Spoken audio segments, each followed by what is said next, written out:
I've gathered the break-in process for Honda, Mercury, Suzuki, Yamaha, so that way we can compare them all together. However, there is some very strong opinions out there about the proper process for break-in. Everything from run it hard like you stole it to just start using it normally and wear it in like you would normally use it, all the way to you don't have to break it in at all. It doesn't matter. They break them in at the factory. And really the truth is a little bit of all of them, except for the factory when they don't break them in at the factory. Otherwise they wouldn't waste the ink to publish that kind of information. But let's get started with what is the break-in period, what you're actually accomplishing with break-in, and how it's doing it. So Google gives us this answer for what is an engine break-in procedure.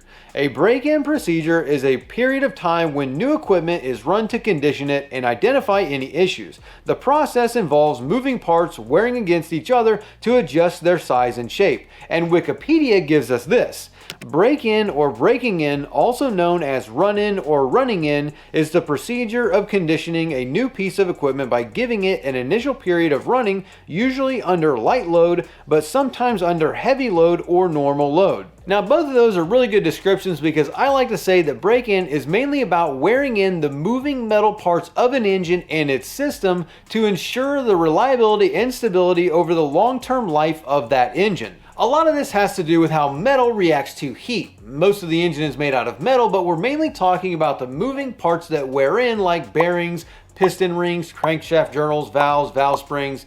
Basically all of the running or moving parts of the engine. Wearing these parts in evenly, keyword evenly, is the main thing, which helps to allow normal and even wear for oil to be in between these metals to allow for proper lubrication and heat dispersion. Because metal, when exposed to heat, will expand due to a process called thermal expansion, meaning its volume, length, and surface area increase as the atoms within the metal vibrate more with increased energy. The degree of expansion will vary depending on the specific type of metal involved, because it also softens as well. Most metals will soften and become ductile or are able to be deformed without losing their strength when they are heated. I'd also like to note some information from the Motor Oil Geek, where he reviewed some oil samples from an engine, and the important thing to note is that on the contamination breakdowns, you can see the volume of the different metals and which metals are in the oil. You will notice that you see a higher amount of softer, let's call them wear metals, in one sample than you do in the other sample, showing us that the moving parts that we're trying to break in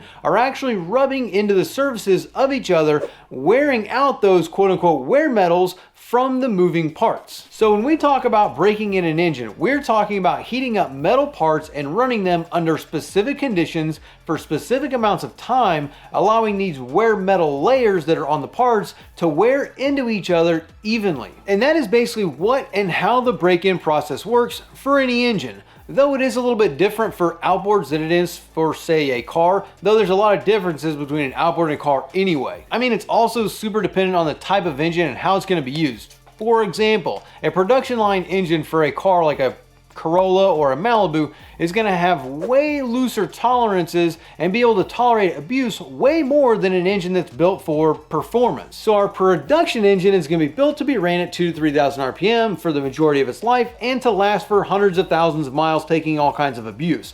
Whereas the performance engine is going to have much tighter specifications, maybe even be built by hand and put into a Lambo or a Ferrari. Both are completely different purposes of the engine. One's going to have really tight specifications to squeeze every ounce of performance as you can out of the engine, whereas the other one's going to be a lot looser and be able to take a lot more abuse. It's very important to do the break-in procedure for both engines, but one is going to take not breaking it in or having a looser break-in procedure done to it because the tolerances are much looser, if you understand what I'm trying to say. But it's the same scenario for the outboard engine, because the outboard engine is probably considered more of a performance engine, basically because of the environment that it runs in, the load that it has to push, as well as the consistently higher RPM that it's going to be ran at. So it's very important to break in the engine, or an outboard engine, any engine really, but an outboard, really important. But again, the main focus and purpose of the break-in is to wear off those wear metals of the moving parts evenly to ensure proper lubrication and heat dispersion from those moving parts. So what I'm trying to say is that it's equally important to break in any engine when it comes to reliability and longevity. It's just that some engines are going to be able to take the abuse and not being broken in properly a little bit better than others. But hopefully you can see the importance in how heat plays a big part in all of this. If you thermally shock an engine, for instance, you take a brand new engine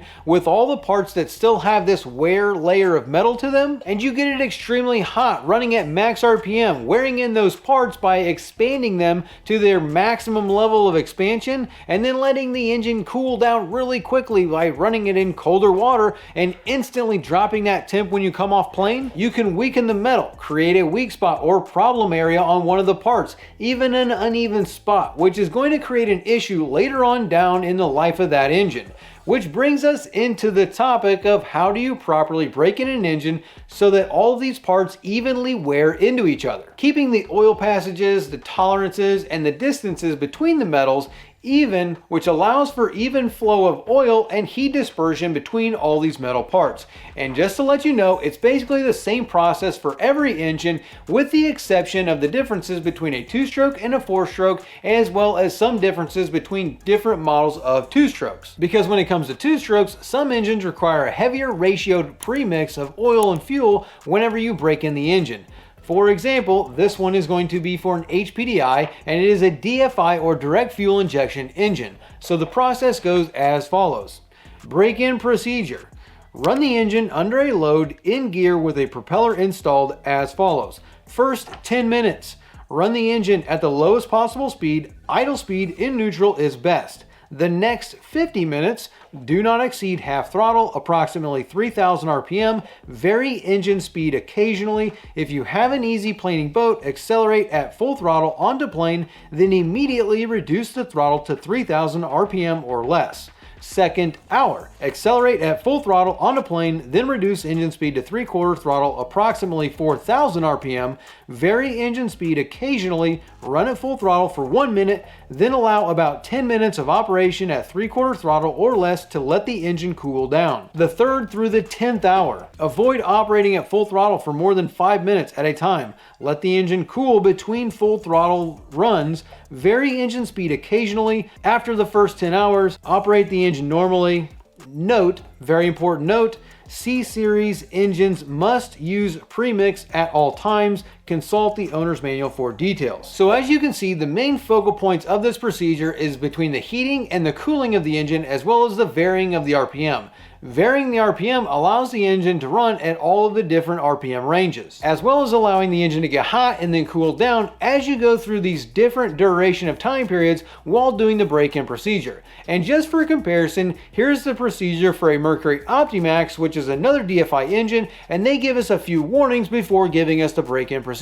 It says, do not use premixed gas and oil in this engine. The engine automatically receives extra oil during engine break-in. Use a fresh supply of the recommended gasoline during engine break-in and after engine break-in. The fuel/oil mixture is controlled by the PCM during and after engine break-in, as well as this. Priming the oil pump. Filling the pump and hoses is required on new or rebuilt engines and anytime maintenance is performed on the oiling system. Important! Before priming the system, ensure that the engine oil reservoir is at least partially full of oil. There are two methods for priming the oil pump. Method 1, shift switch activation, resets the break-in, or method 2, CDS G3 oil pump prime, which does not reset the break-in. But for the break-in procedure, we have important. Failure to follow the engine break-in procedures can result in poor performance throughout the life of the engine and can cause engine damage. Always follow break-in procedures. Fuel requirements. Do not use premixed gas and oil in this engine. Use straight gasoline during engine break-in and after engine break-in. The PCM is programmed to signal the oil pump to provide additional oil during the first 120 minutes of operation. The PCM monitors this period through its own internal clock. At the end of this period, the PCM signals the oil pump to go to a standard ratio of 300 to 400 to 1 at idle and 60 to 1 at wide open throttle. The initial break-in sequence priming oil pump, refer to section 3C, oil injection for break-in procedures. Engine break-in procedure, all models. First hour, allow engine to warm up for 30 to 60 seconds. Avoid continuous operation at idle speed for more than 10 minutes. Operate engine for the majority of time between 3,000 to 4,500 RPM, approximately 3/4 throttle. Vary engine speed. Change engine speed approximately every 2 minutes. Avoid trimming outboard up/out beyond a vertical trim position during operation. Short bursts of full throttle for periods up to 10 seconds are acceptable. The next 3 hours. Change engine speed every 10 minutes. So for the Optimax, we are looking at a 4-hour-long break-in procedure process, but note that both of these engines, the Optimax and the HPDI, do not want you to use pre-mixed fuel. You want regular unleaded fuel, and the main focus points are no idle time, no wide open throttle, and vary the RPMs, like Mercury said, every 10 minutes. But for carbureted two-stroke engines or EFI two-stroke engines, there's usually a note that goes something like this. This came from Yamaha. It says, all C-Series engines should have a mixture of 25 to 1 for the first 10 hours of operation. Oil-injected engines are recommended to have a 50 to 1 mixture for the first 10 hours of operation. Use caution when premixing fuel in the fuel tank. Put 20% of the total fuel volume in before adding oil. This ensures proper mixing. So it's going to vary depending on if you have a carbureted engine or an EFI engine, but they both require a different ratio mix of oil to fuel for the first 10 hours. But the varying of the RPMs, the no idle time, the no wide open throttle time, that is going to be consistent between the two-stroke and the four-stroke. But for the four-stroke process, here's an example by reading the Honda procedure for their four-stroke engine. Break-in procedure, break-in period, 10 hours. Proper break-in operation allows the moving parts to wear in smoothly for best performance and long service life.